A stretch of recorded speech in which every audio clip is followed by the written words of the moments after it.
Hey everybody, this is the Sliders Review, and I'm here today to talk to you about I Know What You Did Last Summer, the TV series, episode 6 and episode 7. I know. I said I wasn't gonna watch the last 3 episodes until the 8th episode dropped this week. And because I just didn't care. And I didn't care until this week just happened just now. And I finally just watched the 6th and 7th episode. Why? Because I was on YouTube, and you know how they do that recommendation crap? They sent something that happened in, like, I think the 6th or maybe 7th episode. I'm just like, okay, I'm kind of curious now. So I decided to watch. I wish I wasn't curious. I still feel like this show is garbage. Like, it truly is. And I hate saying that because people actually took time, I guess, effort to like make this show, but it's terrible. Like, it's literally terrible. Like, people should, like, the writers and directors and the showrunners and the executive producers should all be ashamed of themselves for creating such a bizarre show. And then, because, like, okay, I already told you who the main showrunner is, this lady. I forget her name. I don't feel like looking it up, but here's her picture. She is on, like, my little chalkboard of, like, I don't know what I'm doing. And so is the dude who was, like, what was he, like, the producer or something of the first movie that came out? But I was very shocked to find out who the other executive producer is. James Wan himself, the dude from the Saw franchise. He must have just threw money in here and put a slight input in, because there's no way he could be on the show hands on, because this show is terrible. This dude is literally the co-creator of, like, Saw, Murder Mystery 101. Like, there's no way he could, like, create a show this terrible. So he must just threw money at it and just got the executive producer, like, credit or something like that, and probably threw in, like, one little tidbit, but he can't be on set saying, hey, do this, do that, because there's just no way. From this man, no. No, no, no, no, no, no, no, no, no, no, no, no, no, no, no. And so I was very shocked and confused by what I saw. And some of the more mystery stuff, they're not really explaining much. They're still being very vague. They're stretching things out. And it's just like, there's only one episode left, man. Why'd you cram this much in here and stretch stuff out? And so I got kind of curious even more. I wanted to see what people were saying about this show online. And people pretty much mixed. Some say they love it. Some say it's terrible. Some ask, should they even watch it? Also, what's really interesting, you know how you Google something and, like, some news articles come up from, like, news outlets and stuff? Okay, this is what's interesting. No major, like, online news outlet is even reporting on this show anymore. That's how bad it is. There hasn't been an update in 4 weeks. That's mid-October. The show came out in early October. And nobody's even reporting on this thing. That's how bad this show is. Even the news outlets don't care no more. And there's more nudity, there's more sex that's just randomly thrown in there for the sake of shock exposure. Even a thong, a person wearing a thong, the camera's like all up in that butt. It's like, what was the point in showing that? Oh, comedic reasons?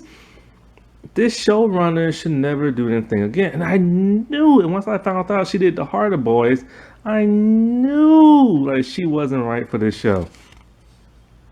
So basically, this is what happened in both episodes. I'm just gonna kind of do my best to zoom through, like, both of these. So after last week, Carla came home, and so everybody scattered, and we saw that they all made it back home. But we never saw, like, Raleigh or Dylan make it home. We only saw Margot, and we saw from Allison. Oh, by the way, online, people are saying Dylan is the worst character of this show. No, Margot is. And of course, who's saying Dylan is the worst character of this show? Women. I'm not even joking. Like, women are literally saying that he's the worst one. They don't want to admit to the truth that Margot is literally the worst thing on this show. They don't want to say because she's female and because she's LGBT. But Dylan has problems, and Dylan is messed up, and Dylan is a terrible character. Technically, everybody's a terrible character, but Margot is literally the worst of the worst. So we see everybody scramble and take different directions, but the killer has decided to chase after Raleigh, and they have decided to chase after her with the black truck. So Raleigh's desperately trying to outrun it and everything. She's running here and there, and then all of a sudden, she gets hit by the black truck. Boom, like head on. Now, one would assume that, okay, a giant black truck, going at, some pretty good speed would either kill or cripple, break something of a person's body. Nope. Nope. She's totally 100% fine and can stand up. And she's still trying to run away. So then the killer takes the machete from last episode and stabs it straight through her heart. Literally, and pulls it out. Do you think she's dead? Nope. She's not dead. Not only that, but then the killer decides, hey, I'm gonna chop off your arm. Does she scream in pain? Does she die from shock? Does she just die, period, finally? Nope. She is literally alive. How? How? There's no way to survive that. First things first, you got hit by a car. Like I said before, one or two things should have happened. You either should have broke something or you should have died. Two, a machete went straight through the heart. Not like the side of like the chest, the heart. Straight through the heart, the middle. The blade of a machete is pretty wide and everything. So it pretty much cut straight through her heart and sliced it open. And somehow she survived all that. And then the killer chopped off the arm. Now, one, you would be in pain and agony. Two, you would pass out from the shock of it all. So she falls to the ground, closes the eyes, and the killer assumes she's dead. Nope, she's alive. And long story short, she spends, this happened at night. She spends an entire day, an entire 24 hours. She crawls and walks back to her house and makes it back to her house the next night. So like 24 hours has passed. There's nothing wrapped around the wound of her severed arm, like the stump, to stop the bleeding. She is literally bleeding out. Okay? Never once does she scream. Never once does she like rage out in agony. None of that stuff. There's no blood pouring from her chest. There's nothing covering her chest to close up the wound from being stabbed there. And she was able to crawl and walk all the way back home. And Carla lives pretty far. Carla lives near the beach. And she lives more inland. How in the world was she able to make it all the way back to her house? And then as soon as she makes it to her house, that's when she passes out. That's when she bleeds out. And who finds her? Carla. Now, I'll get into that a little bit later. First things first, there's no way she survived that. Plus, she got hit by the car. There's no way to survive that. No, there is not. You would bleed out within like minutes or hours before she even made it to like the road to get to like her house. There was nothing to stop the blood. And she didn't even cauterize it. She didn't like wrap it up. She did nothing. And you know why this was made the way it was? Now, look, I am not part of the fandom menace. I do not go around screaming the word woke and women are like taking like jobs and people of color taking jobs. Well, I'm a person of color myself, and I'm not one of those type of people. I'm totally against those people.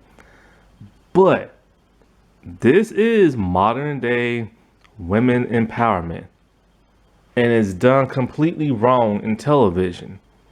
Basically, they wanted to show that she's a strong woman and she can survive anything. That is not how you do that. Fear the Walking Dead did the same thing last season in the finale, right before they got nuked. That woman broke her leg, bone, you can see a bone sticking out, not screaming, she's limping, everything. That's not female empowerment. Because in modern day television, the show female empowerment, you're not allowed to show a woman in pain. You're not allowed to show her being weak. You're not allowed to show her not being able to finish doing what she's supposed to do. She's supposed to like conquer all basically. And it's the worst depiction of female empowerment. That's not going to show little girls how to be strong. It's just not. It's going to show them that, hey, they're going to be screaming in pain and they're going to try their best to like survive something, but they're not going to be able to. And not only that, but before the killer like ran her over and all this other stuff, she called her mom on the cell phone. She didn't call the cops. She called her mom, and her mom is just a hillbilly ghetto woman who just doesn't care and stuff. And so, like, yeah, this was just the worst bad writing I've ever seen. And I don't even have time to go into like showing that clip of me talking about bad writing right now because I'm just like too right now, you know?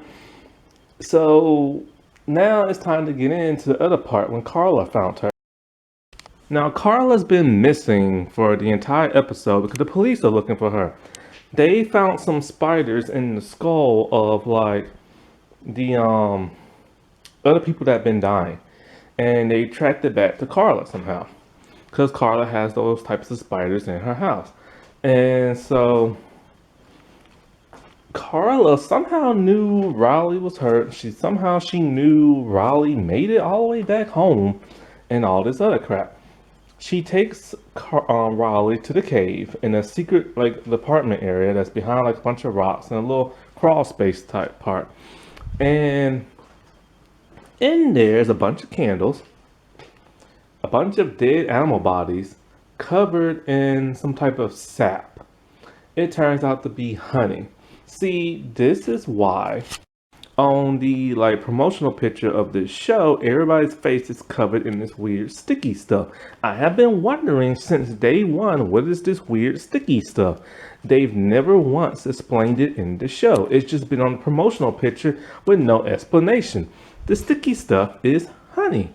And Carla has a thing of bees and she pours the honey all over dead bodies for some bizarre reason. Because she's one of those weird spiritual hippie voodoo type people. So anyway,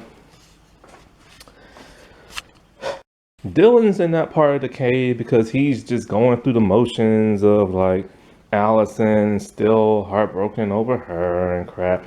And he's still doing his weird, like something strange going on with him thing.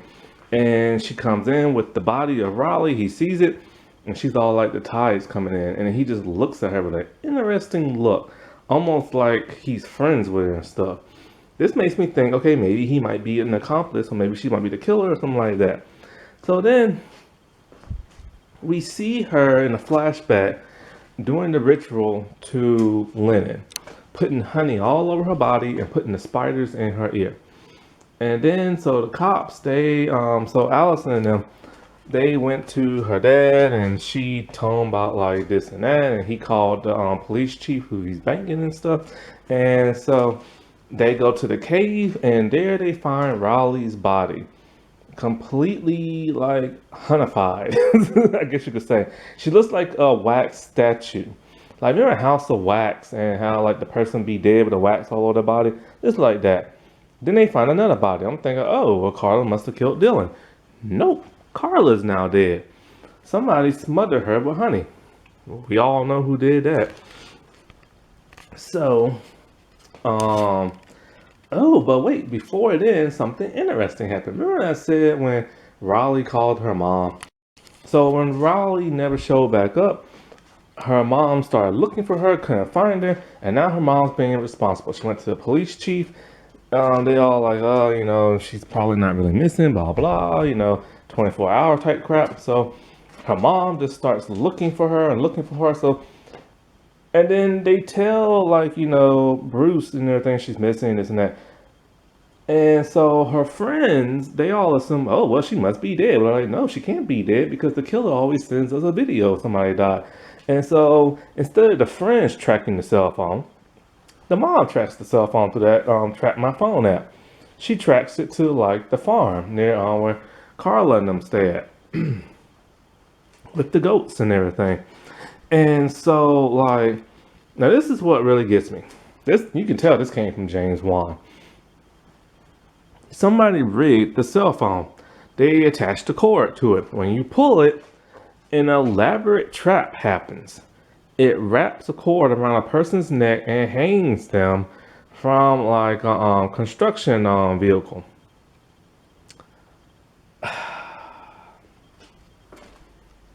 And so, Carla's, not Carla, but Riley's mom, Courtney, or whatever her name is, has been hung to death and died. Oh, but that's not the worst part. See, they wanted to be humorous in this episode. So, when the cops find Raleigh's mom's hung body, this is the part I was telling you about, the camera is positioned directly on her butt. And there you see a red thong.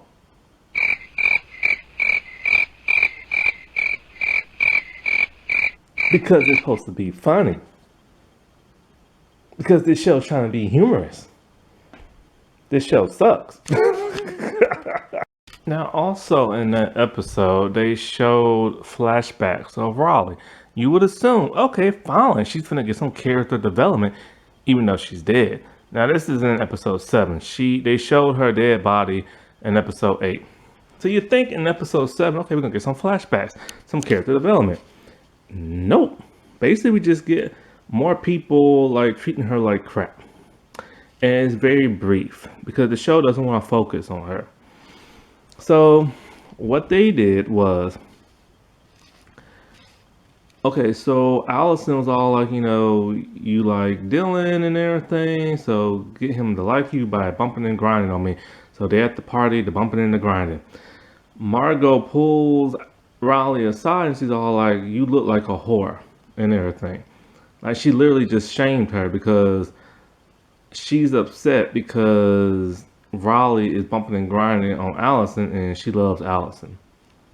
Then in another flashback, it's Raleigh and it's Dylan and she's confessing how much she likes to him and she kisses him and he doesn't want to kiss her back and he leaves and everything, talking about they're just friends, and she's all like, Allison is never gonna give it up to you, and talking about I wanted you to be my first. And so they basically will just flashbacks to show like how little of a character she is. Now, speaking of which, this show did the Hollywood thing. They killed another person of color. This is the second, well, there's actually been a couple, but at the main cast, this has been the second. Now, when it comes to everybody dying, everybody has been a person of color except for maybe like 3 people. And so it's 3 people of color and 3 white people. And so, yeah, you think that'll be like even, but you gotta remember you're talking about like the main characters here. And so far, 2 of the main characters, Johnny and Raleigh, 2 people of color, is dead, while there are 2 white people, the main characters are still alive, and 1 Asian girl who acts like she's white.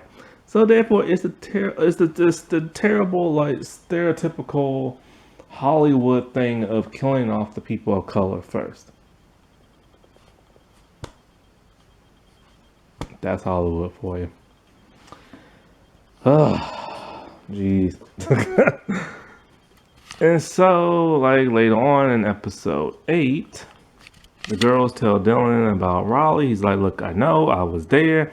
And he's all like, Carla can't hurt nobody no more. He I forgot what he says exactly. he took care of it, something like that. He kept saying he took care of it. They don't question what that means. After that, they have a huge festival and they honor the dead of all the people that have died from the killer. And so they're just now having a good old time. 3 weeks have passed. Oh, by the way, Margot had to go to rehab for her binge eating thing that she did on camera. Apparently, it has a name, mockbang or something like that. Mockbang. So like it's just basically when you eat in front of a camera for people online and you gorge on there. So apparently she had that disorder like years ago and had to go to rehab, and she has to go to rehab again. Now they they just glossed over it. It was just expedition. Like they just say, oh, they just told us. Like we didn't get to see the first time that happened. We don't get an explanation as to like true meaning of why she did it. Other than we have to assume because she loves being on social media that she'll do anything for her fans. They don't say how that really affects her and everything, and because they don't care. That's why, because she's not the main focus of the show. And even the main focus of the show isn't even giving them much like development either. So it turns out that the man in the wedding picture with Carla and Bruce was his best man. And oh, some truth bomb. Bruce tells Allison that, hey, guess what? Your mom is still alive. And she left us for the best man. And she's been living with him. And Allison's all like, no, she committed suicide. That's what she wanted everybody to know. Now, why would they throw this in now? This should have been like for a finale type thing. So now she's all upset because the mom faked her suicide, which I've been now wondering, how did nobody know she wasn't like dead? They must didn't have no funeral for her. She faked it and everything because I guess because they said she died in the cave, the tide must have took her in. So they just looked for the body, couldn't find it, and just had a funeral. But they didn't say none of that. They just said the tide. Oh, no. They said it was in the cave.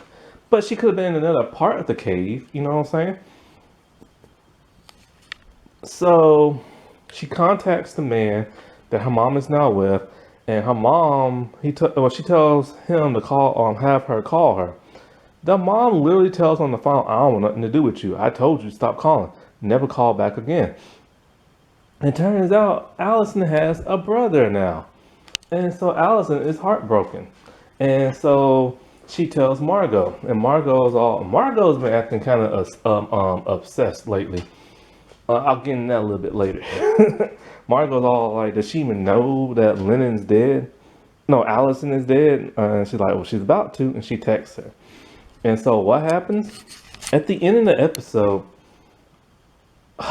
the Bruce, he goes somewhere and the mom is there looking like she came out of a soap. Like she looked like she should be on Port Charles or General Hospital or All My Children or something like that. And she's all like, how can you not tell me my daughter's dead? And so like, it just doesn't fit. Like she's too glamorous and too like dynasty looking, And so also Lennon knew that her mom was alive and faked the death. And it's like, so this whole Lennon thing is interesting.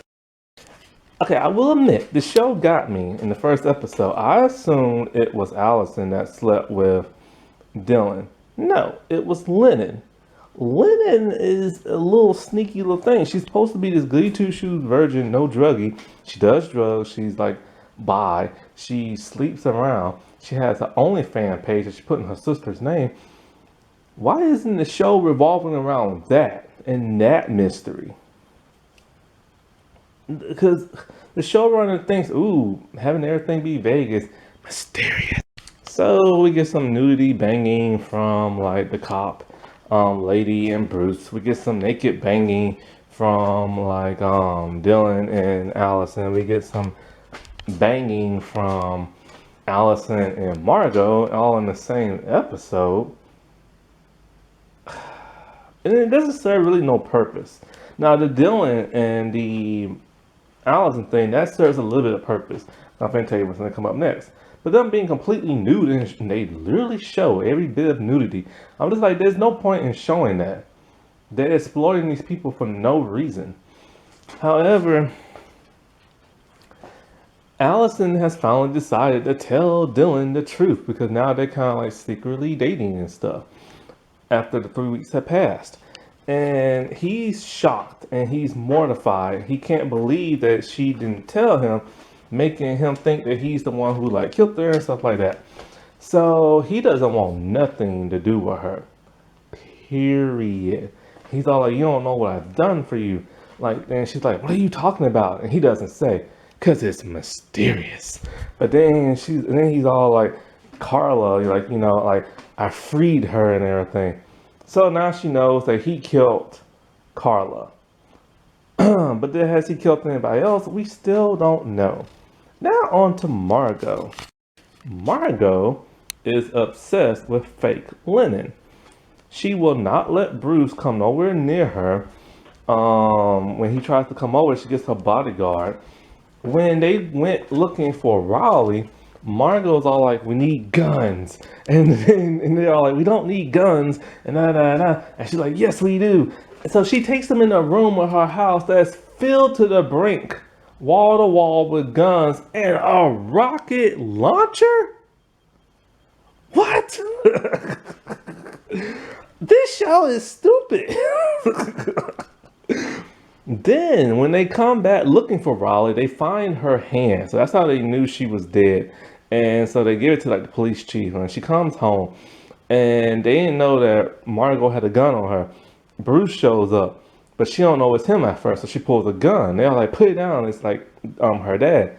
She still has the gun pointed at him, and it's like she wants to kill him and everything because she's obsessed and protective now of fake linen. Then Allison and her dad talk, and while they talk, she tells Dylan, like he asked her, are they pissed at each other? And she's all like, well, maybe you would know if you was if she considered you to be a better friend. And I'm just like, who is she acting like? Like, there's a term I learned when watching the first season of Scream Queens, and that's a predatory les. And that's how she's acting right now. And she's literally acting like she's obsessed with linen and she needs her 24/7 and stuff. And it's just weird and everything. Oh, here's something strange about Margot. So during the scene when Allison and Dylan were like clickety clackety, Margot was watching the video of Lennon and then Dylan doing it from the party, and she double clicked her mouse. Yeah, so apparently, just like Pretty Little Liars and stuff, it turns out the killer did not videotape those two doing it. It was like, must have been Margot or something like that. Or maybe it was the killer and they watched the video and she kept it on the computer and she's just doing it. But chances are it's probably Margot that recorded them doing it. And yeah, she gets off on it nightly and stuff. And it's just like, what direction is this show going in? Since Dylan's all pissed, he went to the cops because he's going to confess something. I guess he's going to tell that either he killed Carla or that Allison is still alive. We don't know because he's very unpredictable. But here's the other thing I forgot about Margot. Somebody pushed her into the revolving glass door. We don't know who, but that person just wore like a black hoodie. Not a slicker, a hoodie. And so the question is, who pushed her? Is it the killer? Is it Dylan? We don't know. We don't even know if Dylan is the killer or not. And so, like, we simply just don't know. We still haven't even seen what the killer looks like this season. We don't even know what the killer's choice of weapon is. Because it's just random objects and stuff. We don't even really know if Carla is the one who killed all those people before, because people did have like spiders in the head, but then maybe it was just Allison that had spiders in the head. No, no, Lennon, I mean. And so it's like, okay, so my theory of Carla being like the mom, that's not happening now. But the mom is still alive and she has a son. Don't know how old the son is. We know Lennon knew about her. Did they have contact? Just don't know. Could the killer be the brother? But we don't know how old he is. It's just like this show is a mess, man. Like the show has the worst writing I've ever seen, probably since Ravenswood. I mean, it's just that terrible, and it's just so much. Like there was like a drunk guy at like the festival on the bench, just drunk, laying on the bench with the cup on his stomach. I'm just like, what is that supposed to represent? Yeah, I get it. People be drunk all the time, but how often you see somebody drunk like that, just passed out drunk on a bench? Like I've been to parties, I've been to clubs, I've never seen nothing like that. Never. This show tries way too hard and everything, and I wouldn't be surprised if it does get renewed because there is somewhat of a fan base and people are talking somewhat about this, but the ratings are bad. The critics are rating this thing bad. There are some people who like this. Look, if you like this show, I feel sorry for you. I just truly do. I don't know why you like it, but you like it. There's way better stuff out there. The Alienist, that was a good murder mystery. It's on HBO Max, both seasons. Go watch that. Alrighty, well, I'll talk to y'all later. Bye.